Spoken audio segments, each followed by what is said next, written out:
Yo, for today's video naman, mapunta na naman kami sa Ben and Ben, no? Tapos andyan si Bigoy, nagpapagwapo-gwapo pa, parang abnormal. O, kaldag ka sa akin. By the way, at saka maganda pa dito sa Victorias, kay libre yung aming sasakyan talaga. Nakakagulat talaga yung mayor namin, pati yung sasakyan namin papunta doon sa Global Sidlak. It's libre talaga, guys. Wala talaga kaming babayaran.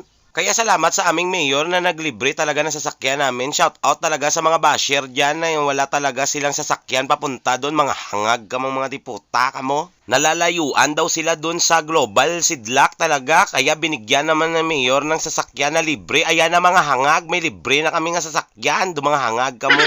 At saka maganda pa talaga sa sasakyan namin, guys. Kay aircon talaga, hindi ka maininitan. Yung pati hita mo, hindi talaga mababalasan. Kasi maganda talaga yung sasakyan na binigay ng mayor namin.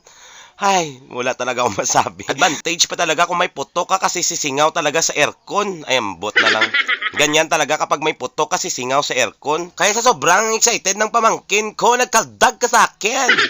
Ganun talaga yung mga pamangkin ko, ang saya-saya. Kaya sa nagsasabi dyan na malayo yung Global Sidlak, ang mga hangag ka mo, tignan nyo, ginawa ng paraan ng mayor namin na pupunta kayo dyan ng libre. As in libre talaga, guys.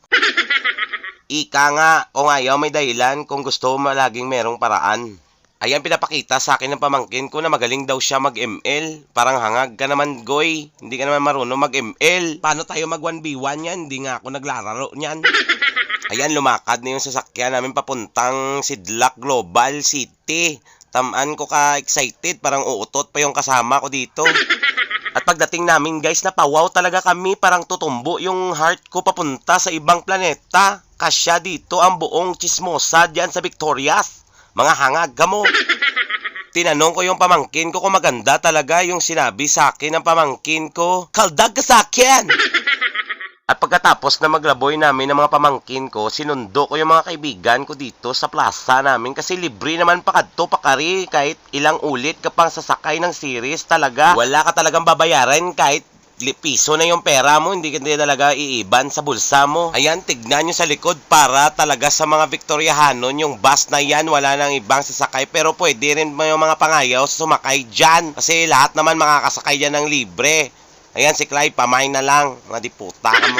At pagdating namin ng Friends with Benefits ko, nanghahanap kami ng pagkain kasi ginutom ang mga alingango. Sinadya ko talaga bumili ng isa para maghati-hati kami lahat para sabihin ng mga tao na hindi talaga kami mga dalok-dalok na mga kabataan.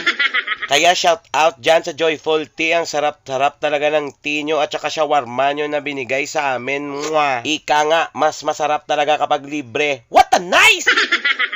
Ayan, that time, inabot na sa akin yung Joyful Tea. Tinilawan ko talaga kung masarap talaga. Sinabi ko, what a nice! Ayan, that time, tinikman ko yung shawarma nila para sabihin nila na ako na yung brand ambassador na susunod sa Joyful Tea.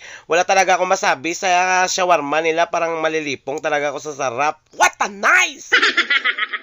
Ayan, nag-adventure na naman kami. Pumunta kami sa Janjan Carnivals. Shout out sa Janjan Carnivals. Pinasakay kami dyan na horror train.